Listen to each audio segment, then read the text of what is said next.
Karena itulah kerinduan kami, karena tidak ada seorang pun yang dapat mengerti Engkau tanpa Engkau karuniai pengertian. Mari Tuhan Roh Kudus berkaryalah dalam hidup kami, supaya kasih-Mu nyata dalam hidup kami. Dalam Tuhan Yesus kami mengucap syukur. Amin. Silakan duduk saudara.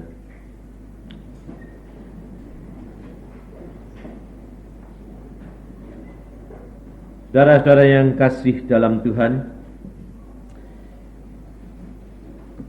dengan peristiwa Perang Teluk, saudara, setiap anak-anak Tuhan sekarang menyadari dan mulai membicarakan perkara-perkara akhir zaman. Kita tadi telah nyanyi, seperti rusa merindukan air, demikian jiwaku merindukan Engkau. Nah, kapan saudara merindukan Tuhan? Kapan dan saat yang bagaimana saudara bisa dapat merindukan akan Tuhan? Seperti rusa yang rindu air itu, yang haus, yang cari air sana sini. Kira-kira kapan saudara? Kalau dalam kesulitan atau kalau dalam kesenangan? Hah? Loh, kok diem saja semua? Lebih gampang merindukan Tuhan di dalam kesulitan atau lebih gampang di dalam kesukacitaan?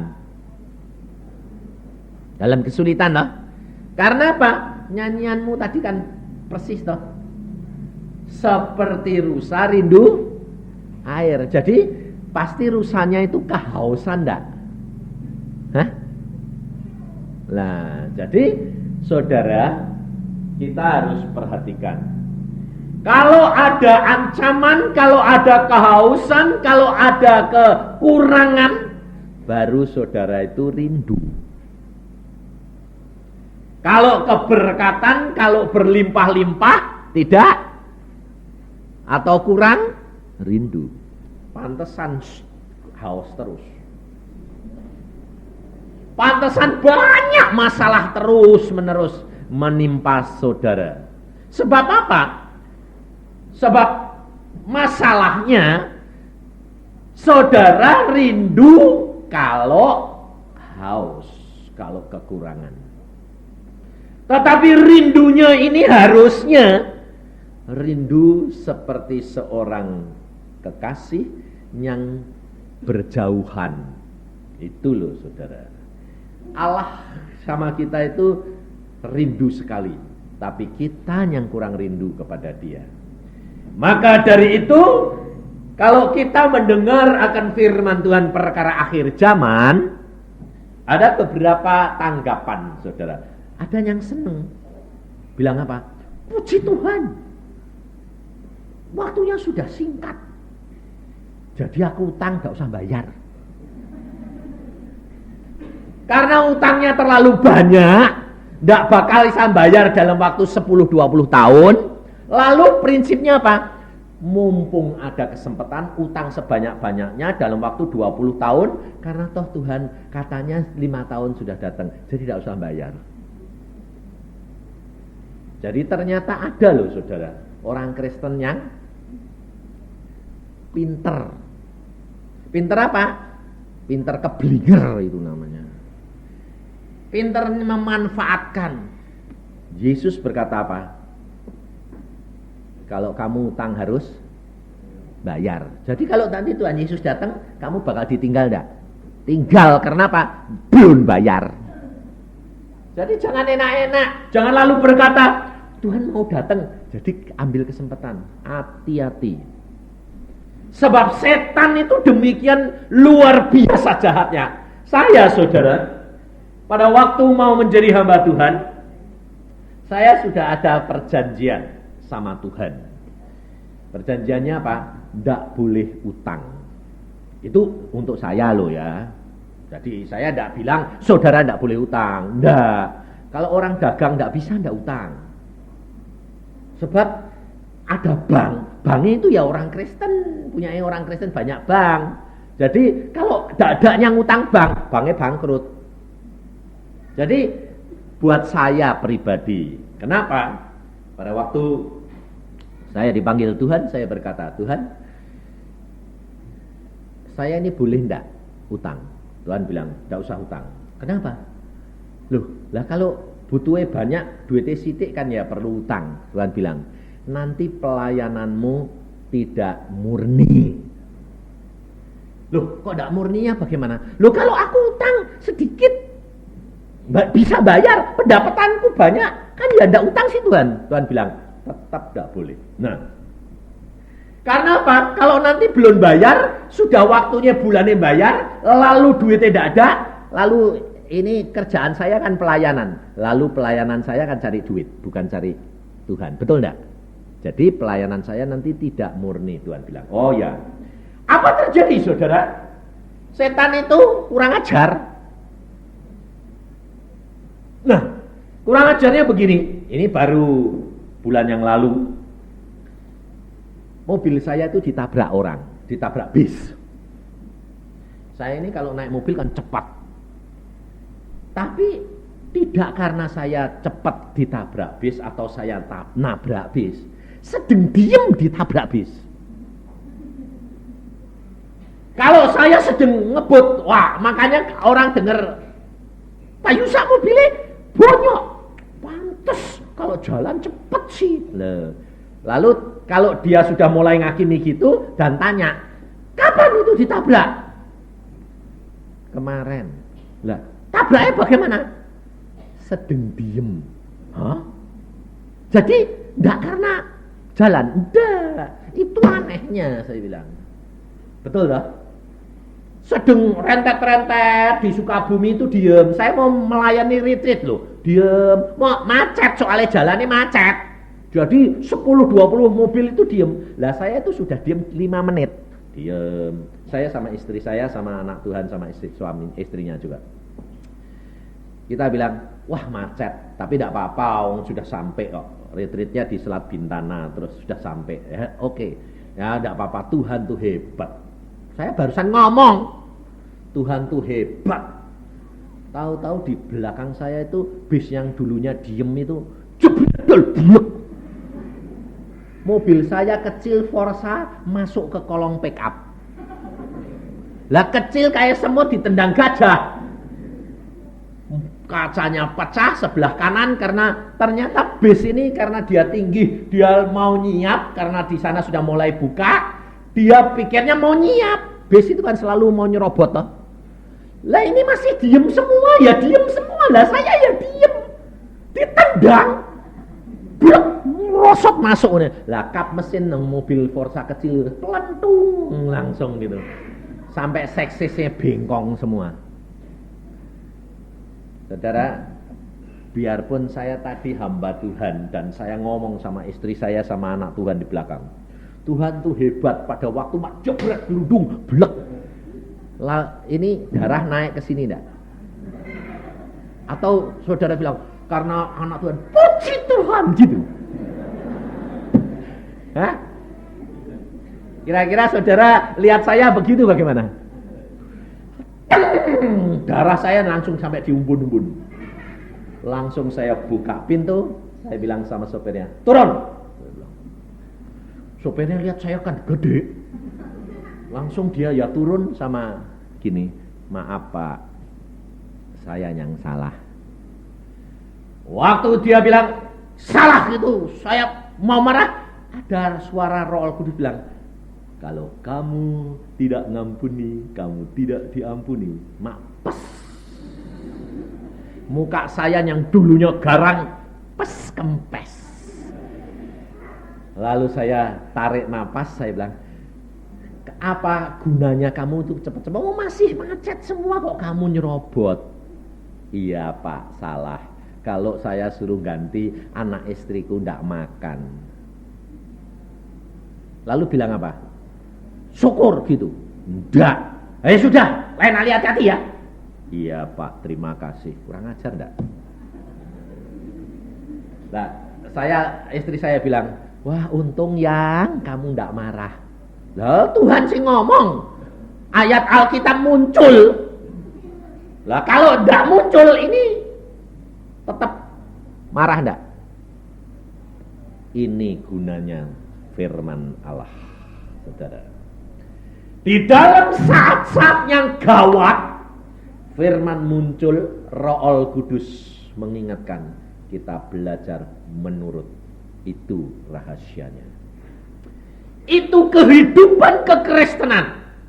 Sebab kalau dalam saat kamu sedang diberkati, sedang kamu senang-senang, Roh Kudus tidak pernah mengingatkan firman. Karena apa? Karena kamu lupa daratan segala-galanya. Diingatkan pun tidak pernah ingat. Tapi kalau kamu belajar peka terhadap pimpinan Roh Kudus, dalam saat-saat yang tertentu firman akan muncul menjadi penuntun bagi saudara dan saya, supaya engkau dan saya tidak berbuat dosa. Dan pada saat saya menghadapi kayak gitu, mobil sudah saya bikin betul 350.000. Apa? Mulai muncul. Saya bilang, ini mobil ini bagaimana ya? Mau dijual atau dipakai? Istri saya nambahi omongan lagi. Nanti Jumat tuh kamu pergi ke Tegal ya. Tapi aku kepingin ikut sebab mau ke Semarang, Temanggung ke Semarang, sebab mau ketemu kakak saya. Tapi kalau saya mau pakai mobil kecil Forza ini yang sudah gepeng ini, saya takut kalau tidak sampai. Saya bilang sampai, tidak apa-apa. Aku bilang cuma panas mesinnya. Jadi nanti berhenti tidak apa-apa. Waduh, tidak berani aku. Ya sudah. Lalu saya baca koran. Ada apa? Tawaran. Bayar 10%, habis itu nanti 4 tahun bayar dengan bunga cuma 1%. Masuk ini dari mata ini masuk. Sebab mobil saya kecil, Forsanya itu dijual kan masih cukup mahal. Nah, masuk ini 10%. 10% itu Spisio itu bayarnya cuma 6 juta. Sudah mobil bisa dikeluarkan, lalu 4 tahun kreditnya. Lah uang saya itu ada 25 juta, kan cukup. Untuk kredit kemudian tiap bulan tidak usah susah-susah masukin bank, dikeluarin sedikit-sedikit. Betul dah. Lah nanti sementara ini kan nambah. Lalu saya ngomong sama istri saya gini, bagaimana kalau ngambil mobil ini terus kredit? Sebetulnya ya bisa ya yang ya. Wong penghasilan, pendapatan kita tiap bulan dikasih Tuhan segini, bayarnya cuma segini, dalamnya hitung-hitung, mulai ngitung, saudara. Setelah itu saya berdoa, Tuhan, ini boleh ndak kredit? Untungnya Tuhan itu loh baik. Karena apa? Melihat hati pikiran saya itu masih menanyakan dia dan berharap pada dia. Tuhan bilang apa? Apa janjimu? Aku janji apa sih Tuhan? Lupa. Kalau janjinya tidak boleh utang. Lah kredit itu utang enggak? Utang. Nah, lalu janji apa sih Tuhan? Lupa. Saudara juga kerap kali lupa janji dah. Kalau susah aja Tuhan, aku janji deh, anakku udah sembuh, nanti tak kasih ke kowe. Anaknya sembuh, lupa. Nanti ya Tuhan, nyaluk yang bodoh jaya. Nah itu saudara. Lalu saya berkata, Tuhan, maaf, lupa, janjiku apa? Lalu Tuhan mengatakan lagi, kredit, utang. Oh ya. Langsung saya ngomong sama istri saya. Tidak boleh utang. Ini kan enggak utang. Loh, kok enggak utang piye? Penghasilan kita cukup kok. Kalau enggak cukup itu utang. Enggak utang. Potong tegas. Tidak utang. Selesai, saya bilang. Nah, terus istri saya bilang, ya sudah, kalau nanti aku dapat mobil baru, ya aku ikut. Kalau enggak dapat mobil baru, enggak ikut ya yang. Ya, beres. Selesai. saudara. Nggak utang, nggak. Apa terjadi, saudara? Besoknya ada orang datang. Besok pagi-pagi ada orang datang. Saya bukai pintu, orang itu bilang, kamu ini disayang-sayang Tuhan luar biasa. Jelas dong hambanya. Langsung datang, saya bilang, ada apa? Ngeluarin cek. Aku diperintah Tuhan memberi kamu 30 juta beli mobil. Coba kemarin aku glowing sedikit. Iya ya Tuhan, kehilangan. Betul enggak?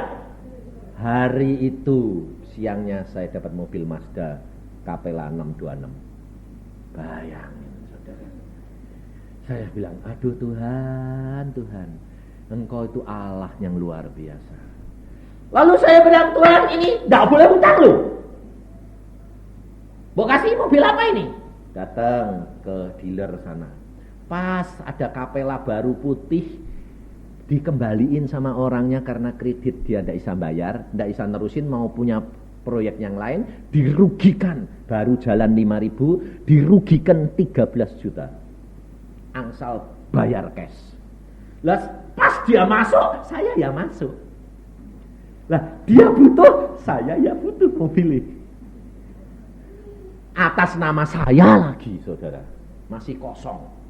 Jadi on the road suruh bayar cuma berapa? 51,5. Baru saya bilang Tuhan ini, ya, ini mobilmu. Waduh, murah, bagus. Loh, kalau nurut Tuhan, Allah yang ngatur timingnya yang tepat semuanya. Ini hidup kekristenan, saudara.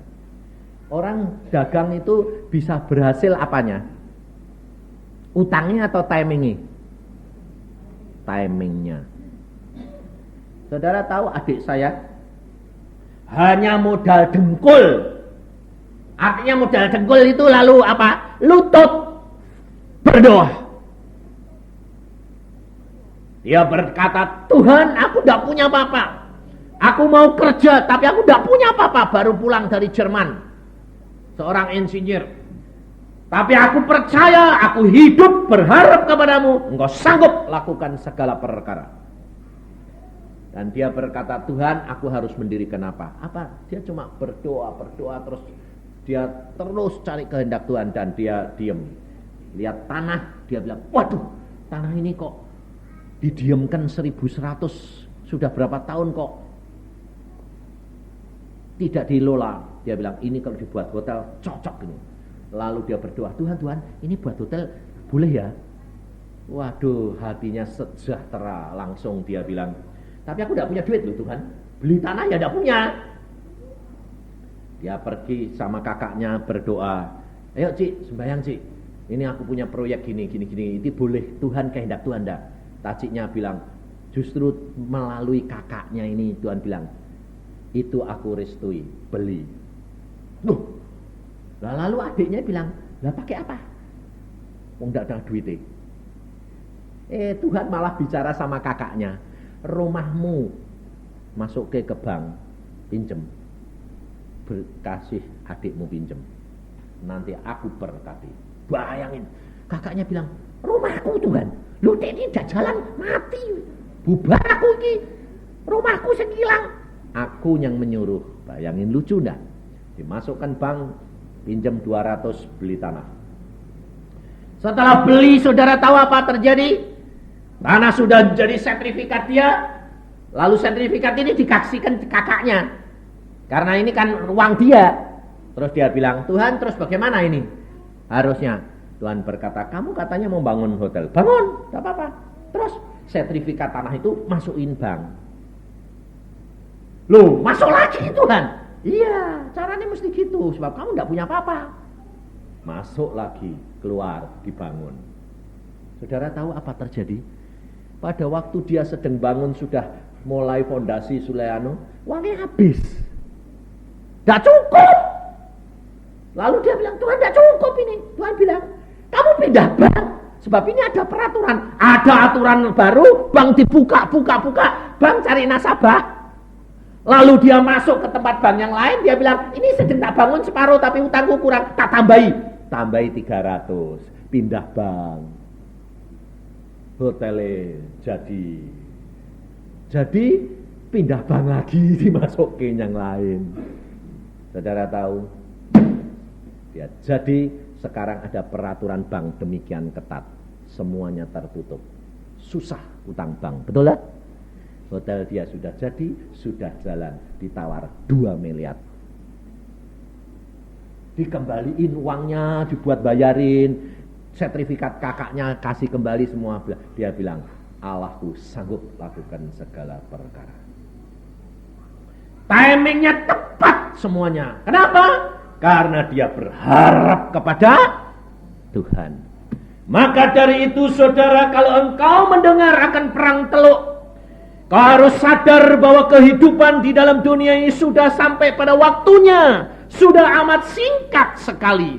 Tidak mungkin tidak akan terjadi Alkitab firman Tuhan ini. Alkitab ini harus terjadi. Firman Tuhan ini harus terjadi. Dan tidak mungkin digagalkan. Semua sudah difirmankan di dalam Alkitab. Maka dari itu saudara, kita harus belajar. Kita harus mengerti. Orang-orang yang bagaimana yang tidak boleh masuk dalam kerajaan surga. Perhatikan. Mari kita buka firman Tuhan di dalam Wahyu pasal yang ke-21. Supaya jangan sampai saudara dan saya ketinggalan. Karena firman Tuhan sudah memperingatkan kepada kita sekalian.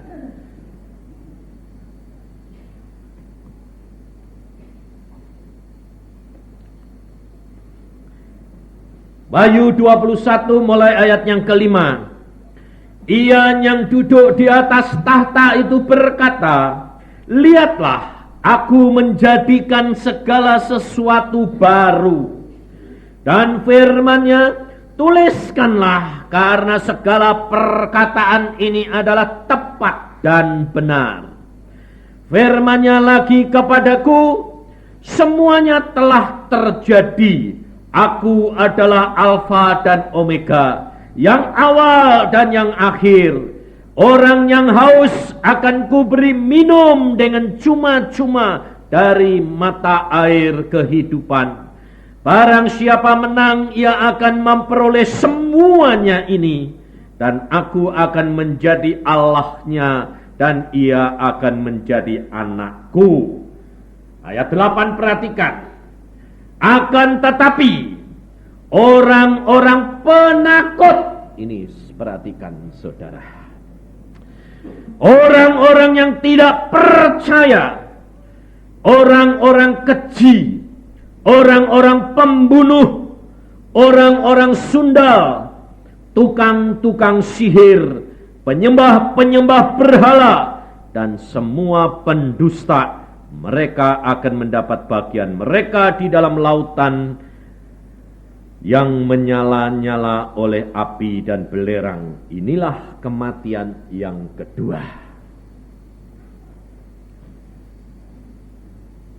Saudara perhatikan, hati-hati. Lebih dahulu saya beritahukan saudara, peristiwa yang terjadi di daerah Rusia. Ada sekelompok insinyur yang dia mengebor bumi, dia menyelidiki lapisan-lapisan bumi, dan ini ditulis di majalah terkenal, koran terkenal. Dan orang itu ada fotonya, ada namanya. Seorang insinyur, dia memimpin pengeboran tanah, menyelidiki lapisan-lapisan tanah. Pada waktu mereka mengebur ini, sampai ke 12 mil, bornya jeblos. Tengah-tengah bumi itu kosong. Sampai dia heran. Lalu temperaturnya naik menjadi 2000 Fahrenheit. Berarti di tengah-tengah itu panas luar biasa. Tapi dia berkata, kenapa tidak seperti lava, tapi kok kosong? Jadi pada waktu itu bor, kalau masuk ke lava, ke bumi yang tanah yang air yang panas itu, ini tidak secepat itu puternya. Mereka kan tahu kalau kosong bagaimana putarannya, kalau ada benda cair, ada benda padat, ini kosong sama sekali. Dan pada waktu ditarik, saudara, dikeluarkan dari dalam keluar asap. Asapnya ini berbentuk makhluk yang menyeramkan sekali. Dia ini orang komunis. Dia tidak percaya akan isi Alkitab. Dan pada waktu itu dia berkata, waduh, semua timnya ketakutan. Dan setelah itu makhluk hilang, apa terjadi? Dari dalam lubang itu keluar suara, jeritan, tangisan, keluhan, teriakan minta tolong, penyesalan, maki-makian, hujatan yang luar biasa. Sampai dia bilang, siapa yang bawa tip? Siapa yang ngomong ini? Dikira tip, lalu mereka mencari tip, direkam itu suara. Dia berkata apa? Saya belum pernah mendengar akan teriakan kengerian seperti apa yang saya dengar. Jutaan manusia, suara manusia di dalam lubang bumi ini berteriak-teriak kesakitan dan hujatan dan makian dan marah. Saya belum pernah mendengarkan orang berteriak kengerian seperti itu. Dan pada waktu itu direkam, saudara, semua orang lari. Dan akhirnya si insinyur ini lubang ditutup sementara. Lalu insinyur ini kembali lapor kepada pemerintah Rusia. Dan akhirnya dia tanya-tanya, apa itu? Apa itu? Dan ketemu orang Kristen. Dia berkata, Alkitab sudah ngomong, alam maut ada di bawah bumi, di perutnya bumi itu alam maut. Surga ada di atas, alam maut ada di bawah. Lalu dia berkata apa? Aku orang komunis, aku tidak mengenal Alkitab, tapi aku menyaksikan, aku menyatakan, aku ketemu apa yang dinamakan neraka itu. Aku tidak kenal surga, tapi aku justru tahu jalan pintu ke neraka. Kalau mau dengar di situ, masuklah. Saudara tahu, jangan main-main, saudara. Alkitab selalu benar dan ilmu pengetahuan akan membuktikan bahwa firman Tuhan pasti benar. Maka kalau saudara menjadi orang Kristen, engkau harus sadar bahwa engkau adalah orang-orang pilihan dan engkau mendapatkan hak istimewa menjadi anak-anak Allah. Engkau disediakan surga, itu menjadi bagian saudara dan saya. Saya sendiri berani menyaksikan bahwa benar surga Firdaus itu ada karena saya sudah pernah dibawa oleh Tuhan ke sana. Dan Tuhan berkata, saksikan, kalau mereka tidak percaya, mereka akan menanggung akibatnya. Tapi aku tidak tuntut kamu karena kamu sudah memberitakan. Maka dari itu saudara, kita harus sadar, untuk mengikut Yesus, untuk menjadi pengikut Yesus, ada harga yang engkau dan saya harus bayar. Sebab Alkitab mengajar kepada kita. Di dalam ayat 8 ini dikatakan, tetapi orang-orang penakut. Perhatikan, siapa orang-orang penakut ini? Alkitab justru berkata, kamu harus takut kepada Allah. Tapi di sini dikatakan, orang penakut tidak masuk dalam kerajaan surga. Yang dikatakan oleh Tuhan Yesus adalah orang-orang yang takut mengaku Dia sebagai Tuhan dan Juru Selamatnya. Mungkin saudara berkata, waduh, aku sih tidak takut, Pak. Coba. Sekarang ya tidak takut. Karena apa? Berbakti masih boleh, bebas. Ini terjadi di Korea, saudara. Pada waktu Korea Utara perang dengan Korea Selatan, orang Korea Selatan banyak anak-anak Tuhan berbakti. Lalu Korea Selatan pada waktu diserbu Korea Utara, orang sedang berbakti di gereja, penuh sesak. Lalu tentara Korea Utara masuk pakai senjata semuanya. Dikepung, tidak boleh orang keluar. Lalu kapten tentara Korea Utara berkata, turunkan itu gambarnya Yesus. Lalu ada gambar Yesus diturunkan, taruh di depan mimbar. Lalu tentaranya berkata, saya mau lihat siapa di antara kamu yang sungguh-sungguh pengikutnya Yesus. Mulai dari yang paling tua. Ayo, jalan keluar ke depan. Ludahi gambar Yesus. Ludahi. Kalau tidak, aku tembak di tempat. Apa terjadi? Yang paling tua sama, sudah mau mati nih. Sampai di depan mau ngambil gambar Yesus, tidak berani. Lihat, klek klek klek klek. Keluar satu. Kaptennya bilang, kumpulkan di sebelah sana. Orang kedua, ketiga, keempat, semua kumpul. Semua. Hanya setelah sampai kepada seorang gadis. Bukan laki-laki. Jangan sok yang laki-laki. Kalau di rumah tangga aja laki-laki selalu menangan. Kalau sudah menghadapi gitu, yang menang seorang gadis. Dia jongkok, dia ambil gambar, dia lap dengan pakaiannya. Lalu dia rangkul, dia berkata, bunuh aku mau mati bersama dengan Tuhanku. Saat seperti itu saudara, kaptennya berkata, baru ini aku menemui orang yang berani mati.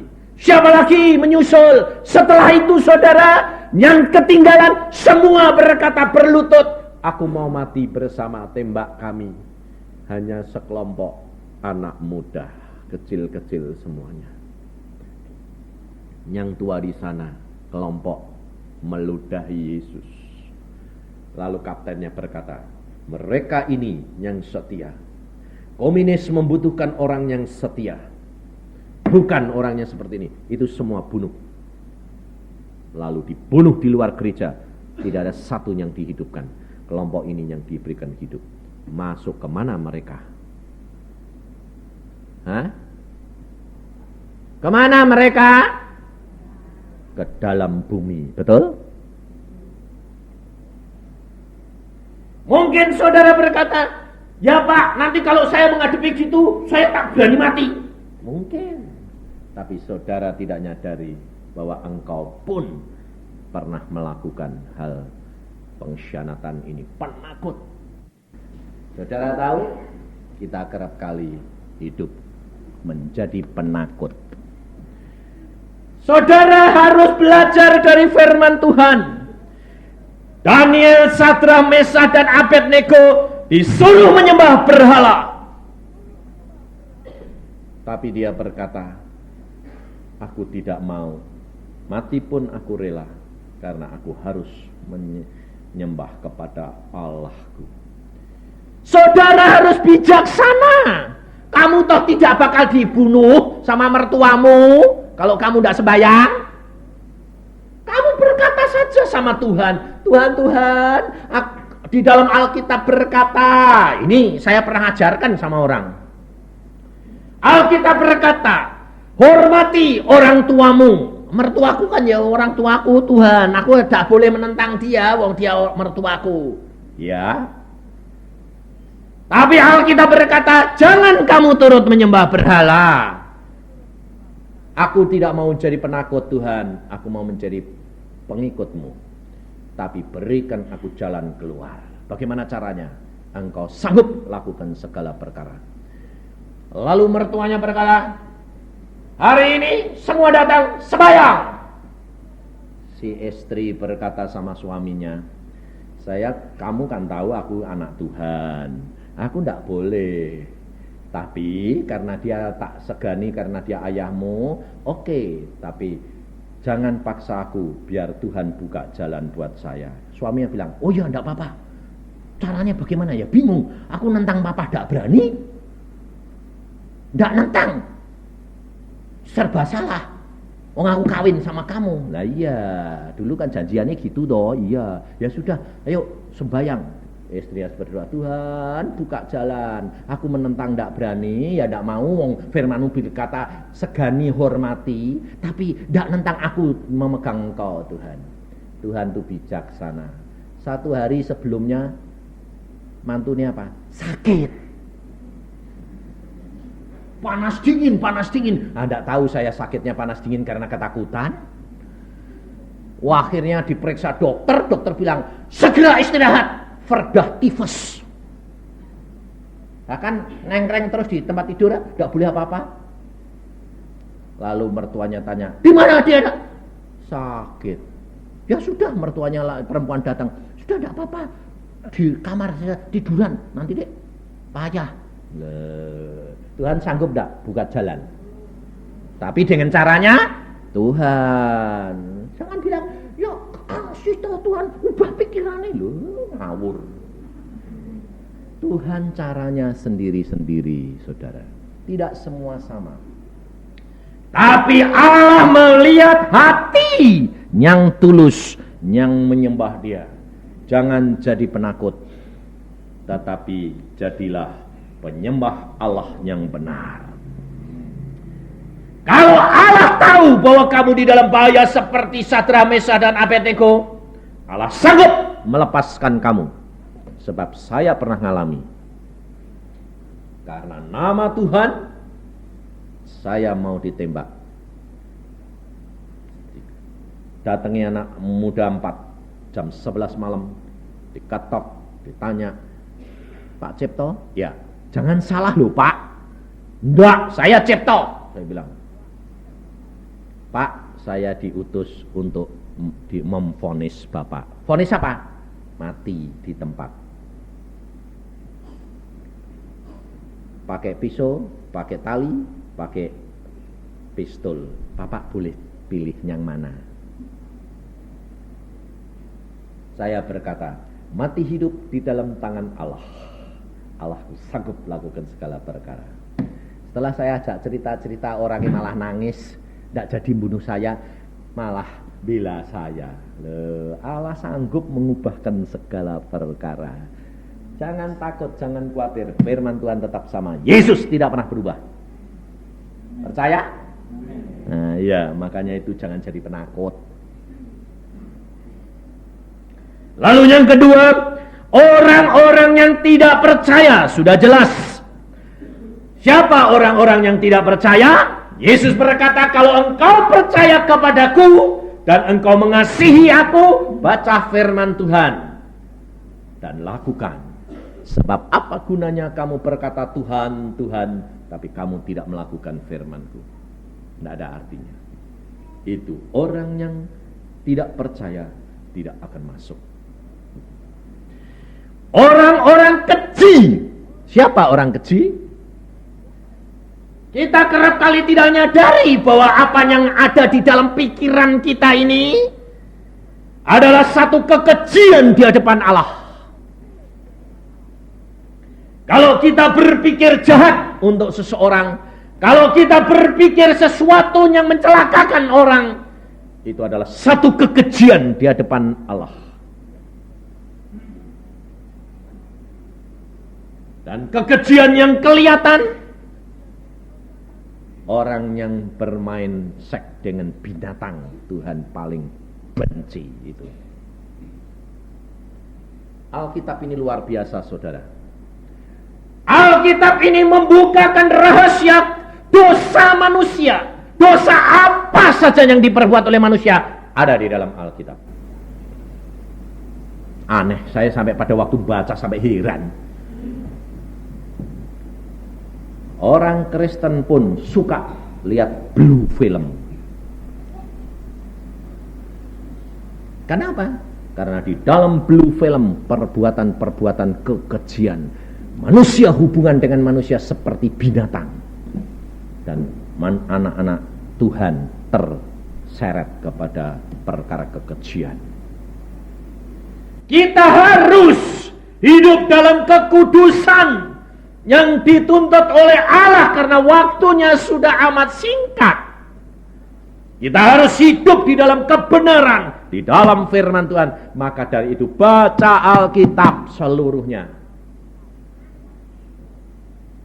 Lalu ketika orang-orang pembunuh, bukan yang dimaksud Tuhan pembunuh ini hanya sekedar orang yang bunuh sungguh-sungguh pakai jasmani, pakai dor, pakai pisau. Pedagang-pedagang pun bisa menjadi pembunuh. Dokter pun bisa menjadi pembunuh. Orang intelek pun yang kelihatannya suci, pendeta pun bisa menjadi pembunuh. Karena dengan tindakan perkataan bisa menyebabkan orang lain bunuh diri. Betul enggak? Ada orang yang bunuh diri karena perkataan orang lain enggak? Ya. Sakit hati, kepahitan. Loh. Apa akibat daripada sebab daripada kanker? Hampir seluruhnya kepahitan hati, sakit hati, pahit. Akar-akar yang pahit itu yang menyebabkan kanker. Maka dari itu saudara, kita harus hati-hati. Kita harus belajar hidup di dalam firman Allah. Dan di sini dikatakan orang-orang sundal, sudah jelas. Orang-orang yang bermain-main dengan perjinaan, tukang-tukang sihir, orang-orang yang main dengan kuasa-kuasa gelap. Ada seorang yang dibawa oleh Tuhan ke alam maut. Dia dilihatkan saudara di alam maut sana penderitaan. Dia berkata apa? Orang yang paling menderita adalah tukang-tukang sihir, yang main-main dengan kuasa gelap, dengan dukun. Itu yang paling menderita. Disiksa di sana luar biasa oleh setan. Karena apa? Dibalas oleh setan. Dia dulunya menggunakan kuasa setan, sekarang di dalam alam maut setan genti, minta bayaran kembali dan bunganya. Orang yang paling sengsara adalah orang yang main-main dengan kuasa-kuasa gelap. Lalu di sini dikatakan tukang-tukang sihir, penyembah-penyembah berhala, dan semua pendusta. Hati-hati, saudara orang Kristen masih suka bohong. Nah, ayo kamu hati-hati, gak bakal masuk surga kamu. Jangan enak-enak, gak latihan sekarang. Jangan kamu bilang bohong kecil pak. Tanya istri, dari mana? Dari tempat temen. Ya temen, ngapain? Cuma sekedar main-main. Main apa?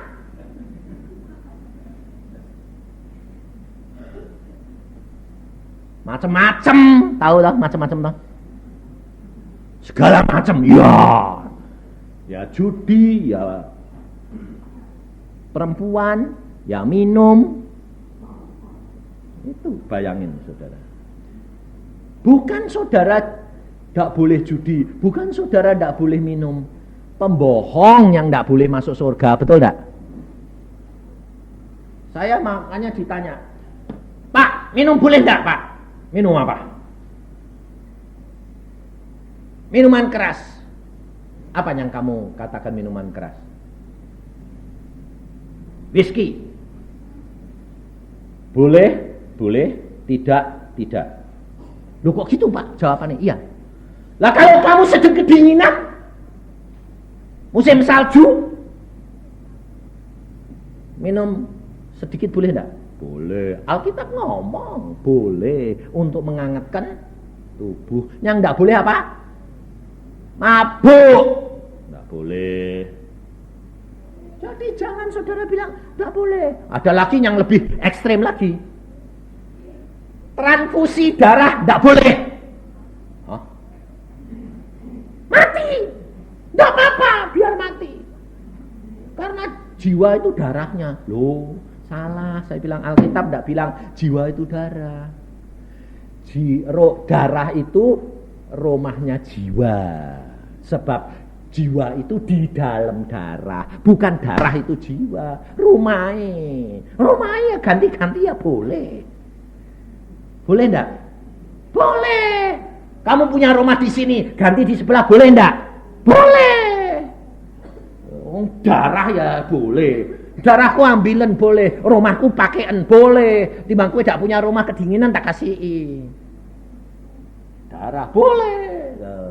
Saudara harus belajar Alkitab supaya engkau tidak tersesat, sebab Alkitab berkata apa?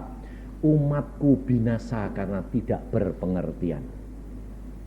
Maka dari itu belajar firman Tuhan.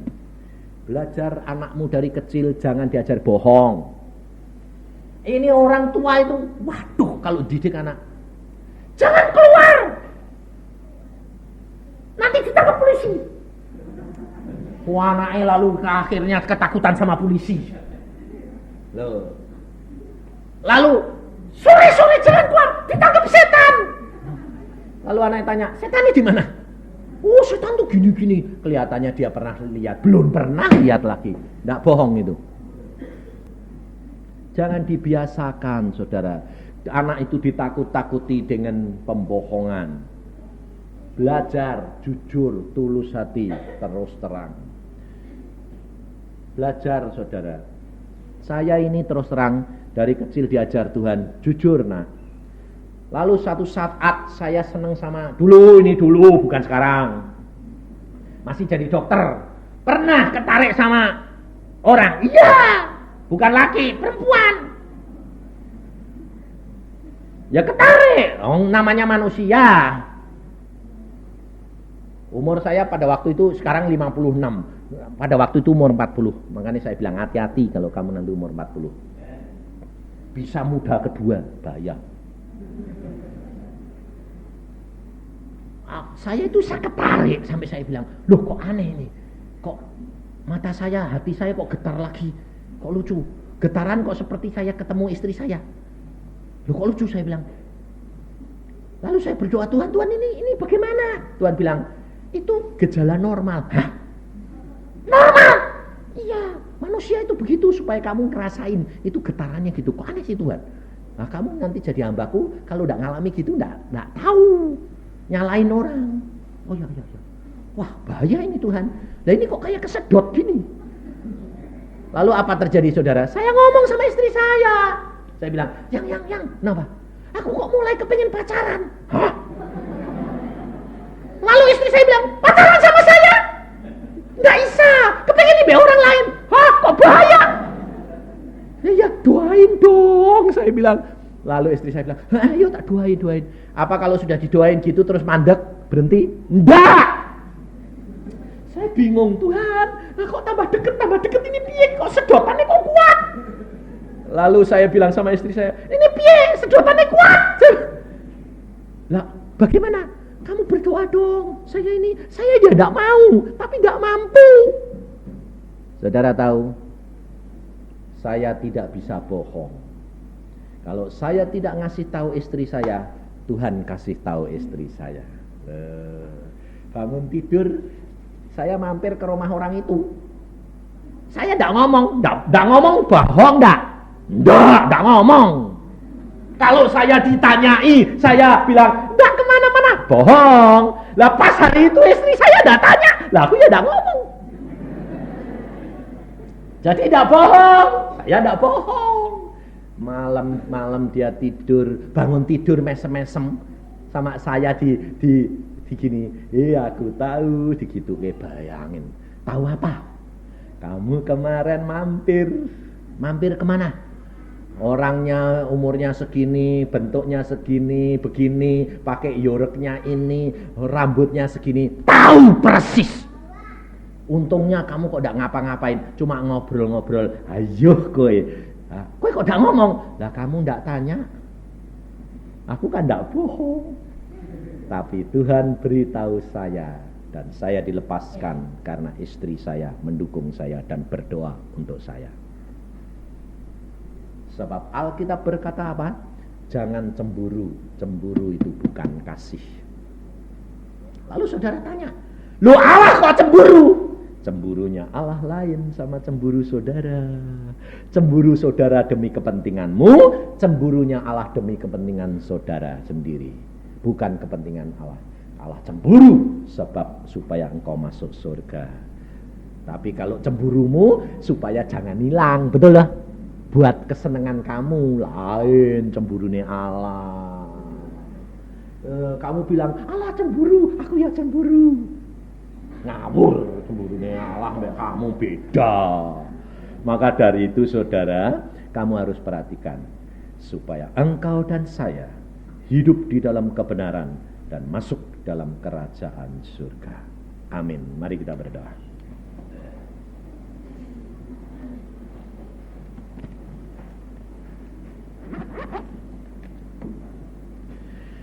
Tuhan, firman-Mu sudah hamba sampaikan, dan peringatan-peringatanmu sudah Engkau sampaikan.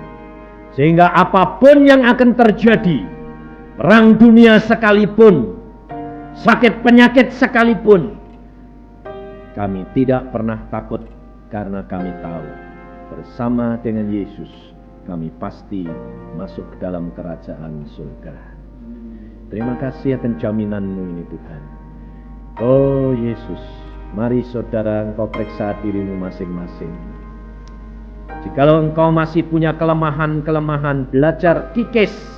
Katakan kepada Tuhan, Tuhan angkat semua pendusta-pendusta ini. Angkat semua penakut-penakut ini.